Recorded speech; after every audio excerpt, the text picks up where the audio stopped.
Hello VB explains Youth Child VB Writing Bull. The playlist in the corner shows all videos from this tutorial series, each covering different features of Humankind's game world. In this video, for example, it's about cultures. What happens when you advance to a new era? What should I consider when choosing a culture? What bonuses are there in the 7th year? Which active and which passive ones? What can I build then, for how long, and starting from when? And what happens when I enter a new era? What is the first or second thing I should look out for? In this playthrough, here in this save game, we are at the end of the Neolithic Age. I have collected 1 era star, which is enough for me to advance to the next era. More will come later. You'll need 7, but just 1 for the first jump. These are available here in 3 different categories. Later there will be 7 different categories. The main rule is that it doesn't matter which categories you get them from. The important thing is that you get as many as you need in total. Usually in later cultures there are 7 categories, and you can get up to 3 of these stars in each, these era stars. If you want, you can move forward or wait longer. Advancement works by first checking what's still available, because the AI, if it grabs one of the major factions before you, then you can't choose that culture for yourself anymore. Is it possible that I might not get a culture at all? No, there are 10 cultures in each era, and there can never be more than 10 factions, including ours, participating in a game. That's determined right at the beginning. When you start a game, you have the option to take a random map, adjust it a bit, and also set and select the size of the game world. How many AI characters do you want to have? You can lower the number a bit, increase it a bit, and you can override the suggested number at any time. Having more or fewer people on the map is primarily just a matter of personal preference. A lot of people think that if you have fewer AI factions on the map, it makes things a bit easier. I don't think so, especially if you play peacefully and believe you can handle it well. Having many people to interact and trade with can be very advantageous. But one step at a time here, with this jump a week ahead, we still have almost the entire selection. We look up at the glowing symbol and see that 2 other factions have already been claimed. 3 other factions have already been claimed. 7 are still available, almost free choice. And what kind of things can you actually get there? I'll click here for more details. And there are 4 things you get with such a culture. First, you receive a passive bonus, like Expansionist with the Assyrians or the Babylonians. That's the Scientist bonus. You keep this bonus until the end of the game. In my opinion, this is also the most important bonus. This is the one you should primarily use to decide which culture you actually choose. A good rule of thumb: which bonus matters most to me? Of course, that's also a matter of personal taste, but as a rule of thumb, I would recommend always looking at what you're missing right now and what you'll be missing in the next era. For example, do I lack food because I'm in a map area with high production but low food? Or am I falling behind in technology, so do I need a technological culture?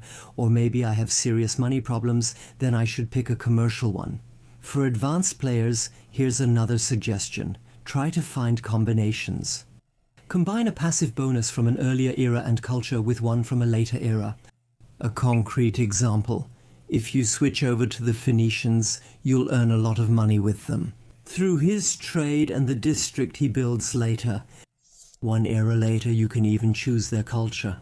It allows you to buy all construction projects in the cities, like districts, buildings, or units, at a discount. You might save about 25% if you combine that with a passive bonus from another culture in a different era that gives you more money. So you have one culture where you have to spend less money and another where you get even more money. That way, you're really in a position financially to buy a whole lot of things. 2 different approaches. Do I want to keep getting stronger in the area I've specialized in? Or do I see a mistake somewhere, a point that's holding me back? And do I want to specifically push that? A resource? Both are legitimate, that's part of it. I can't decide for you, I can only offer tips. Ultimately, you have to play yourselves. There are 5 bonuses that such a culture brings. The first one, as I said, is shown right at the top here, the passive bonus. The most important one, that's the one in the second row, 1 row down. Above it is an older general type. For example, this type of culture is aesthetic. That means you'll get 2 sub-bonuses later once you've selected the culture. One of the sub-bonuses means, for example, if you choose one here that specializes in influence, like an aesthetic culture. So, when you've progressed another week and you're craving era stars, by collecting a lot of influence points and unlocking an era star that way, you'll get extra fame. That means normally if you earn a lot of money and get a money bonus, a money era star, or if you have a lot of research and get a research star, you always get a certain amount of fame for that. And you also get that when you collect influence here, but it will be even more if you have chosen the matching cultures, the matching culture type. The second sub-bonus that's linked to this is a special action you can take after the era change. You can do that with a certain cooldown, so you can only do it every X turns. For example, as an agricultural culture, you might be able to take something from the surrounding area, from neighboring cities of other cultures. They can. They then settle over into your own cities, which of course doesn't necessarily make your dear neighbors very happy. Or you can perform an action with a commercial culture, where you can invest money in foreign luxury resource deposits. Or you can move over with an expansionist culture and into a neighboring territory without having a war there, send an army there, perform an action at the local administrative center, and after a few turns, that territory will belong to you.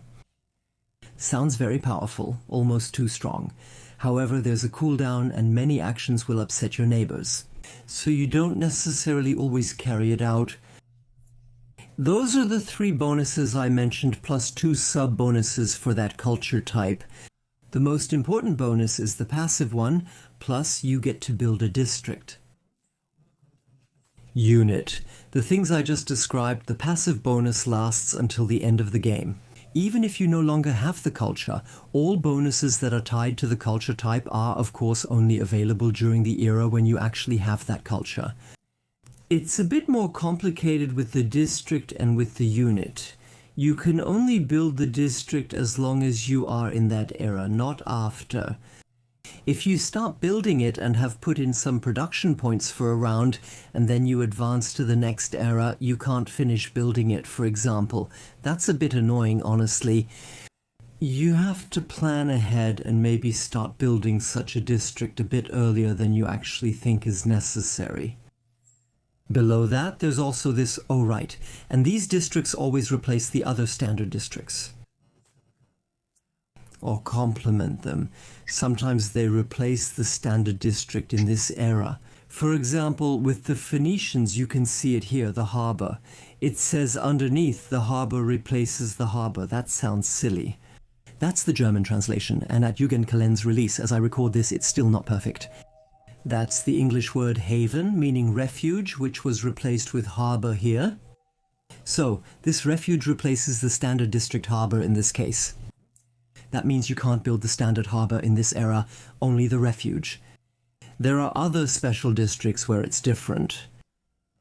For example, with the Zhou Chinese, you can build the Confucian school here. Technically, it's considered a research district in the game, but it doesn't replace it.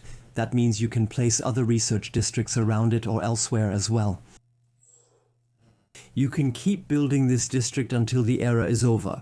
As I said, you can expand it, but you have to finish building it within this era. Last thing, it's this here. Oh, and the bonuses they give, of course, also apply until the end of the game. So it's not like the bonuses a district gives would expire afterwards. That would be very unfair. Now comes the 5th bonus you get from a culture, which is the special unit, and the special unit, you only get it once you've unlocked it in the tech tree, meaning it's available to you then. It's always tied to a specific technology, and that specific technology comes from the era where the culture was just chosen. And sometimes it's also the case that it's only at the end of the era in the tech tree. I'll just show you that. Let's look at the research tree shown below. It's not visible yet since I haven't advanced in the era. I can't show it to you now, but I hope you understand. The unit, once you've obtained it, you can start building it, even beyond the end of the era. So can you also build it in a future era? It's no problem at all, as long as an advanced unit of this type hasn't been researched yet. Once you've researched it, you can only build this advanced type.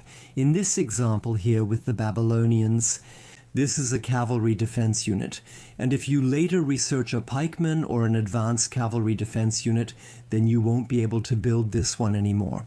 You can build it once you've researched it in the tech tree. Sometimes there are extra requirements which are always shown at the bottom of the tooltip. I'll hide myself for a moment, it's written there in red. Here you need a certain technology, and sometimes resources are also listed here. There are, building various units often requires strategic resources, sometimes one deposit, sometimes two, but only for construction, not for maintenance. They also need to be available to you. Key things matter here, but you need to puzzle a bit. It's confusing at first. So, a very simple rule of thumb. Think about which passive bonus is a powerful substitute for you.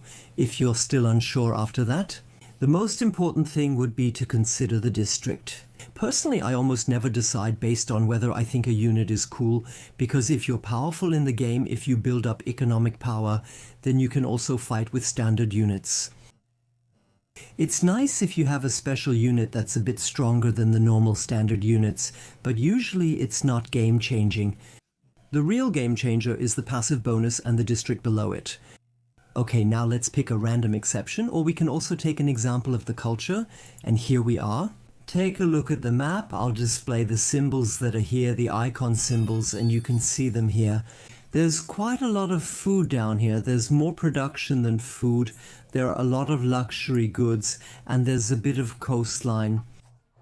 We haven't found any neighbors yet, so we won't be going to war for now. Who would we attack?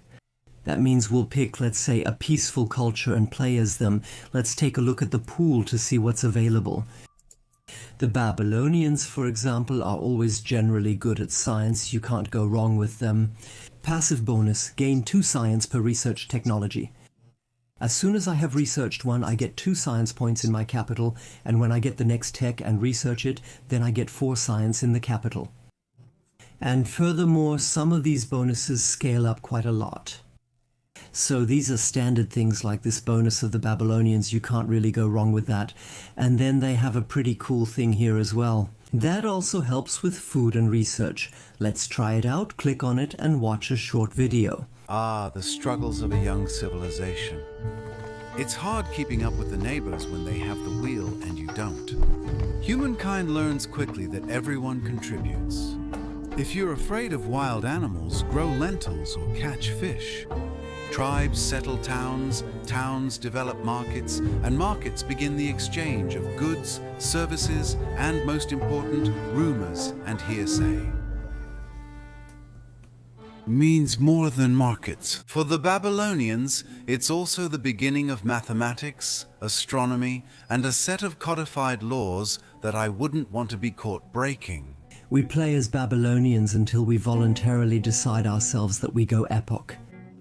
If you wonder which epoch the others are in, they're challenged. You only know that by finding out when you reach someone, then he clicks on their passport and it's on the diplomacy screen. There is an overview of the cultures, but it's not next to it, at least not in this version. The one I'm using to make the videos is in the epoch they are, and you see it there, but it's only like an announcement.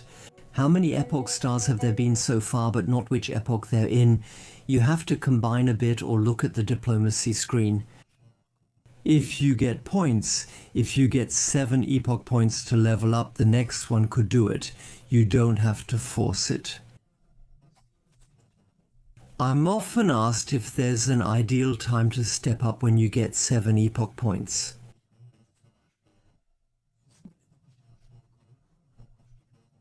But for you in 2 other categories, I'm just about to get an epoch point. There are always the room rewards at the end of the game. Who has the most room? Should I wait? Is there a clear answer? No, it can be useful if you're about to grab the rum, but don't put it off for too long, for 2 reasons. Reason number 1, Every time another AI faction ascends, your pool gets a little smaller. The second reason many people overlook this: the fame rewards you can get here will eventually get smaller. If you delay it for too long, like waiting a week to move up and collect, then you'll get less and less fame that you can earn. And the rewards decrease when you move up. The fame rewards you get for moving up a level, they usually don't follow the rules. A little bit of stalling, yes, but only targeted stalling, thinking carefully in each situation, but not dragging it out at all costs. That's the gameplay principle with cultures in Humankind. And the next step, which is what the next video is about, cities, districts, buildings. We'll take a look at that together. See you then.